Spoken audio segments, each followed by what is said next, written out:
I'm really excited for this year, because in 2011, that was the year that PS3 fired its biggest guns, and absolutely nothing happened. I mean, that was the year that all the PS3 fanboys were predicting that after 5 years of clawing and scratching, it would finally take second place. Not first place, but hey, it's a mediocre victory, and I guess they'll take anything that they can get. So, but they had what? Japan, mainland Europe on their side, price cut, wave after wave of super duper awesome exclusives that no one cared about except for Uncharted 3. So, despite all that, it turns out the year was called a statistical tie, with basically both selling near pretty much the same amount for the year, with rumors that Microsoft actually sold more in the year, which is actually pretty impressive. So, despite all that PS3 had going for it, the real world just didn't care. So, it keeps reinforcing my points, guys. You guys can give me all the PS3 exclusive lists you want, but it doesn't mean anything if gamers don't give a shit. Sony has never had a franchise as good as Mario or Halo, and that is suffering. If your exclusives mattered, guys, let's pretty much put it this way. If your exclusives mattered, you would have been second place years ago. So, that right there, that pretty much explains itself. Now, this year should be even better, because you don't have Uncharted, and you don't have Gran Turismo to save your ass. I mean, what do we got here? You got The Last of Us. It's not even confirmed for this year, mind you. So, but what's going to make it suffer? Even if it does come out this year, is a lack of online. The game is confirmed to have no online, and you know what that means? No online co-op. A good zombie game, especially from a AAA developer like Naughty Dog, should have online co-op. And hey, we have Left 4 Dead 1 and 2, both with online co-op. So, hey, they're multi-plats, but they're also exclusively not on PS3. See what I did there? Not on PS3. So, it's a shame that those games have online co-op, but this game is purely single-player based. So, I think that might just cost it the AAA. So, that's all I gotta say about that. Sly Cooper 4, all I gotta say is, guys, about this game, it's pretty much the same as, Connect Rush. A Connect game about Pixar movies for Xbox 360. Because if it looks like for kids, no self-respecting grown adult should even bother with this game. Nintendo franchises seem to be the exception. But with Sony franchises, if it looks like it's for kids, it's just embarrassing to play it if you're a grown adult. Now, let's moving on here. Starhawk, Warhawk with a new coat of paint, will be irrelevant within the month. Collecting dust.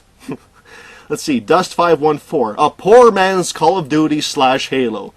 All gamers, most gamers will just go to Halo 4 or Call of Duty. This game will be irrelevant, forgettable, and just doesn't matter how good it is, gamers won't give a shit. You have my word. I'm calling that here and now.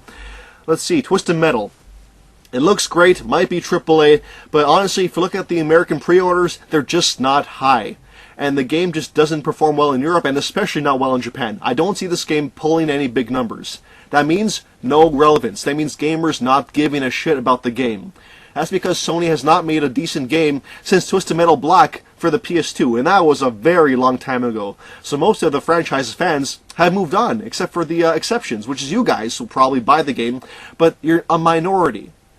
I don't see the game being that relevant after so long since the last proper Twisted Metal game. So I don't see that having any real world relevance for the PS3.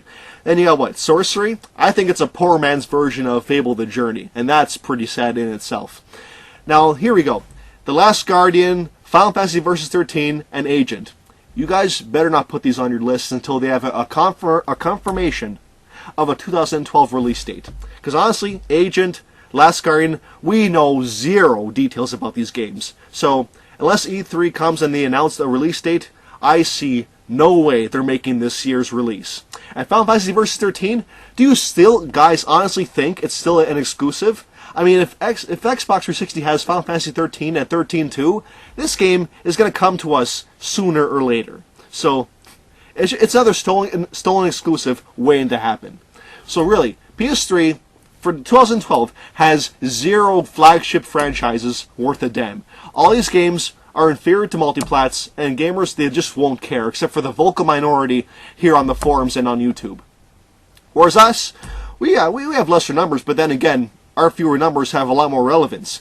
So what, you got what, that Connect Rush game, pretty much on par with Sly Cooper, since they're both meant for kids. Let's see, Star Wars Connect. I'm not into Star Wars, but Star Wars guys, they love this shit, so they'll buy that game a lot. Fable the Journey, a superior version of Sorcery. Then you got Rise. That game actually has potential. It's not confirmed for this year, but hey, you never know. But it does have potential. And Steel Battalion. This game I'm really curious about, because I loved MechWarrior as a kid. And this is probably the best way Kinect should be integrated into core games. Playing with a controller, but using the voice commands to enhance your experience. So I'm looking forward to Steel Battalion. Keep an eye out for that game, guys. But then what do you got? The main games are what? Minecraft. Well, it's pretty much the biggest indie game of our generation. So the fact that it's on us and not on PS3, that's pretty significant, actually. But then you got The Witcher 2. A PC game, 360 game, exclusively not on PS3, so that game should be good. A solid AA Western RPG that the PS3 will not get. But then you got the two best games are Alan Wake American Nightmare, which looks pretty amazing actually. I mean, I saw the Till Dawn mode where you just fight wave after wave until the game's over. That looks pretty amazing. I'm looking forward to Alan Wake. But then, of course, this goes without saying, Halo 4. I mean, there is more relevance in the letter H than all your PS3 exclusives this year combined. I mean, there's no question. And if you read the books, Halo Cryptum, Primordium, and Glasslands, you will know that Halo 4 is going to be really different from Halo 3.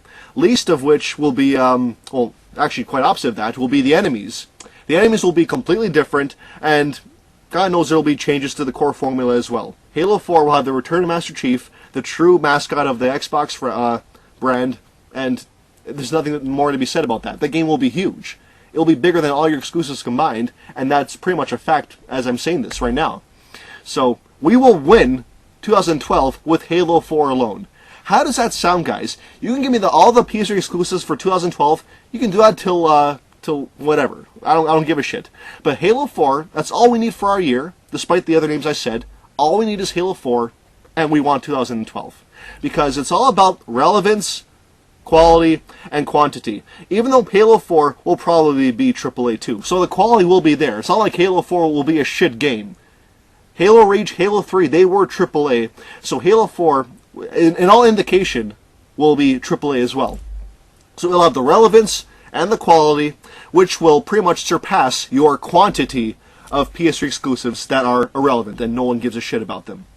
So I'm really looking forward to how this year plays out, and I couldn't be happier. So, here's to a good year, guys. See ya.